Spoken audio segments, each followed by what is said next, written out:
فیضان ہے عبدالرب کا یہاں.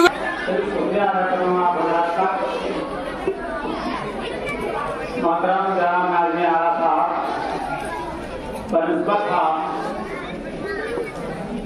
اور معزز حضرات اساتذہ اور میرے پیارے بچوں، الحمدللہ آج کا پروگرام شروع سے ہی بچے ذرا سنو، کچھ سننا ہے تو ذرا 5 منٹ صبر کرو. تم باتیں کرتے رہو گے تو ہم کیا بولیں گے؟ تم کہیں گی تو میں کچھ کہہ پاؤں گا، بات کرتے رہیں گے تو ہماری بات کون سنے گا؟ پھر ہم بول کر کیا کریں گے؟ آپ خاموش رہیں گے، سنیے 2-4-5 منٹ، زیادہ نہیں بولوں گا. ختم ہوگی، پیسہ کچا ہے بھائی، کسی انعام والے ٹائپ کے بتایا ہے.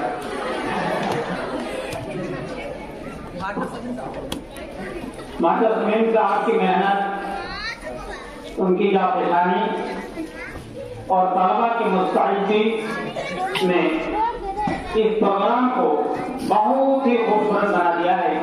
میں شکر گزار ہوں ماسٹر سمیم صاحب کا، ان کے حوصلے کا، ان کے جذبے کا، ان کے تیاریوں کرانے کا. ساتھ ہی ہمارے انعامت صاحب مولانا الدین صاحب ہیں، انہوں نے اس کے اندر کام لگا دیا. سب کچھ بہت ہی خوبصورتی سے چلتا رہا. میں چند باتوں کے بعد اپنی بات کو ختم کر دوں گا، زیادہ نہیں کروں گا. میرے پیارے بچوں، سنویدھان، دستور العمل، قاعدہ اور قانون ایک ہی چیز کا نام ہے. سنویدھان کہیں، دستور العمل کہیں یا قانون اور ضابطہ کہیں، بات ایک ہی ہے. اور اس کے بغیر کسی بھی چیز کا چلانا، ملک کا چلانا ہو، اسکول اور کالج کو چلانا ہو، کسی انجمن کو چلانا ہو، جب تک اس کا کوئی دستور عمل نہیں ہوتا ہے، جب اس کے لیے کوئی قانون اور ضابطہ نہیں ہوتا ہے، تو اس کو چلانا بڑا مشکل ہوتا ہے. پھر جوتے میں داغ لگنے لگتی ہے. اس لیے اس کا بنانا بہت ضروری ہے. جب ملک آزاد ہونے لگا، انگریزوں کا زمانہ تھا،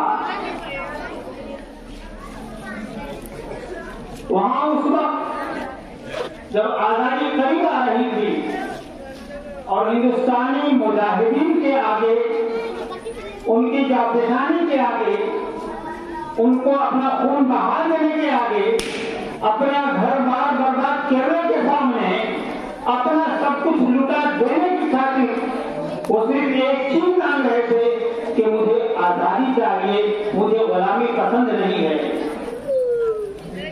انگریز اب ہاتھ چکے تھے اور الٹے پاؤں بھاگ رہے تھے.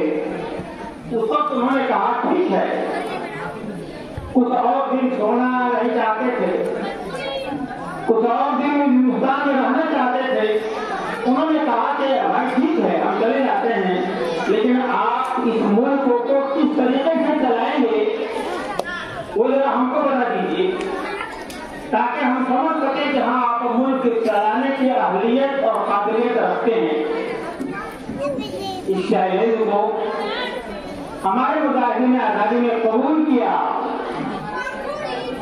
اور ایسا دستور العمل، ایسا سنویدھان بنا کر کے دیا کہ دنیا کے تمام ممالک، صرف انگریزی نہیں جو یہاں تھے، انگلینڈ ہی نہیں، دنیا کے تمام ممالک اس دستور العمل کو دیکھ کر کے، اس سنویدھان کو دیکھ کر کے باغبان ہو گئے، احساس کرنے لگے، شاباش شاباش کرنے لگے کہ واقعی اتنا بہترین اور اتنا اچھا سنویدھان اور قانون کسی دنیا کے کسی ملک کا نہیں ہے جو ہمارے ہندوستان کا ہے. جیسا سنویدھان ہمارے اس ہندوستان کا ہے، کسی بھی ملک کا نہیں ہے اتنا اچھا ہے یہاں.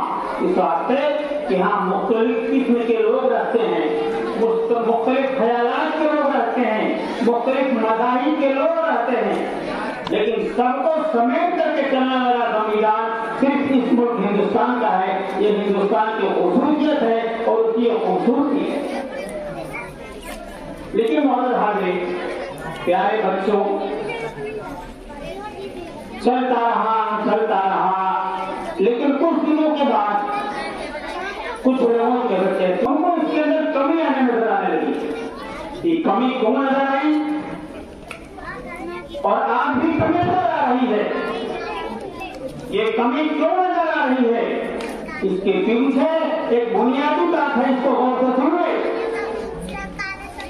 آج اس سنویدھان کو بدلنے کی جو کوشش ہو رہی ہے اور سنویدھان میں تبدیلی کرنے کی جو کوشش ہو رہی ہے، اس کے پیچھے ایک نظریہ ہے، ایک مقصد ہے جو بہت بڑا کھوٹ ہے، بہت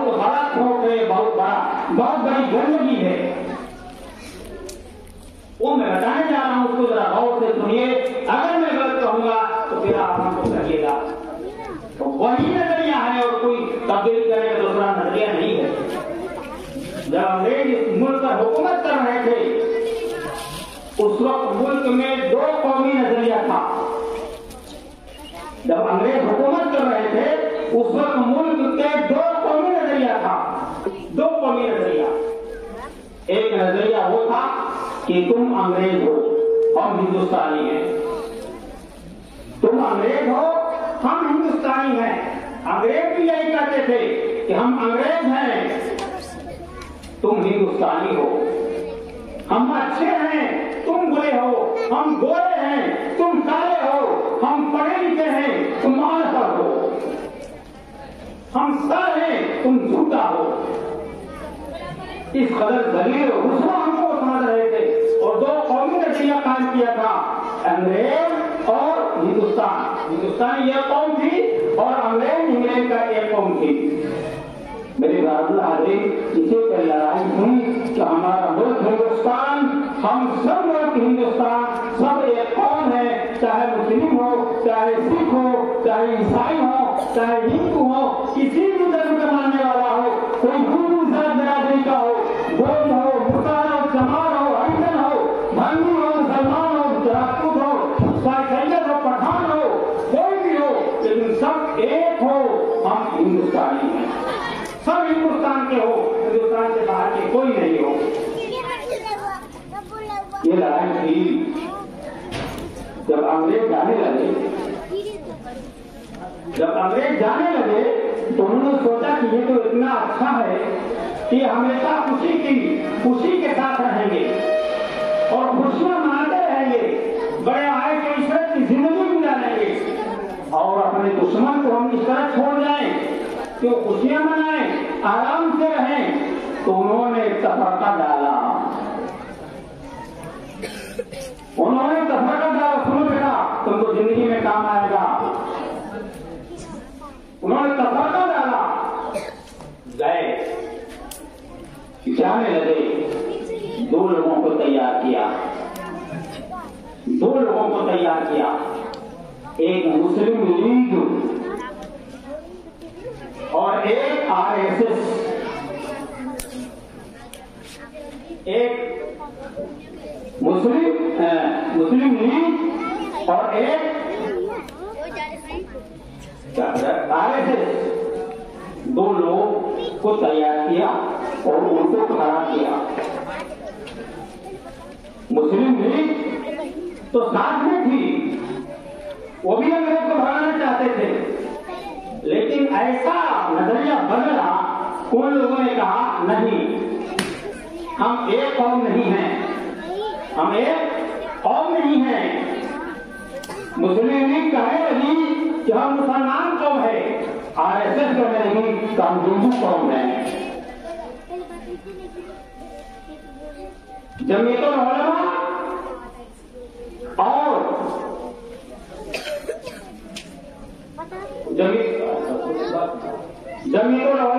اور کانگریس یہ کہہ رہی تھی کہ نہیں، ہم ہندوستانی قوم ہیں۔ مسلم لیگ اور RSS کہتے تھے دو قوم ہیں، مسلم ایک قوم ہے اور ہندو ایک قوم ہے، جبکہ جمعیت العلماء اور کانگریس یہ کہہ رہی تھی کہ نہیں، ہم صرف ایک قوم ہے، دونوں ایک قوم ہے۔ لیکن بات نہیں بنی، بات بگڑ گئی اور جاتے جاتے یہ بات ایسی گھٹ گئی، ایسی مضبوط کر گئے یہ کانگریس RSS کو اور مسلم لیگ کو کہ دیش کا بٹوارا ہو گیا، دوست جو حصوں میں بڑھ گیا، ایک مسلمان قوم کے نام پر پاکستان بنا اور ایک RSS کے ساتھ مل کر کے ہندوستان کے لیے بنا۔ لیکن جن مسلمانوں نے کانگریس کا ساتھ دیا تھا، جمعیت العلماء کا ساتھ دیا تھا، وہ یہیں رہ گئے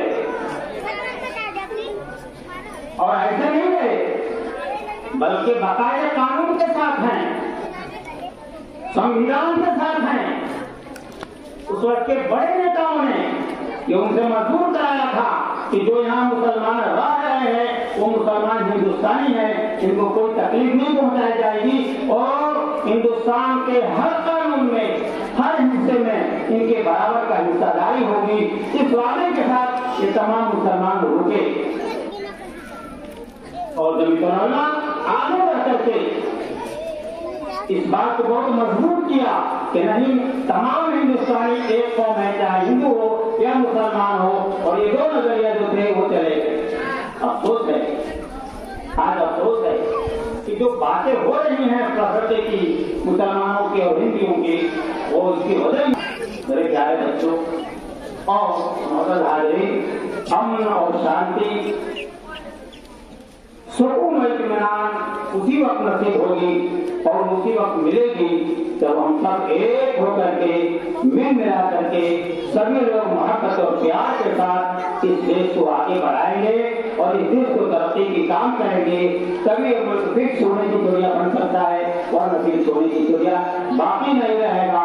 جب تک یہاں مسلمان حکومت کرتے رہے، جب تک یہاں مسلمان حکومت کرتے رہے، تب تک ہندوستان سونے کا چڑیا بولا جاتا رہا، تبھی تک ہندوستان کو سونے کا چڑیا بولا گیا۔ جب مسلمانوں کے حق ختم ہو گئی، حکومت ختم ہو گئی، اب ہندوستان سونے کا چڑیا نہیں بولا جاتا، اب صرف ہندوستان بولا جاتا ہے، سونے کا چڑیا نہیں بولا جاتا۔ اس واسطے کہ آپس میں نفرت ہو گئی ہے، ایک ہو جائیں گے، پیار محبت سے رہیں گے تو انشاءاللہ پھر ہندوستان، پھر ہندوستان، پھر ہندوستان سونے کی چڑیا بنے گا۔ میں اسی بات کو اپنی بات کو ختم کرتا ہوں۔ ہندوستان زندہ۔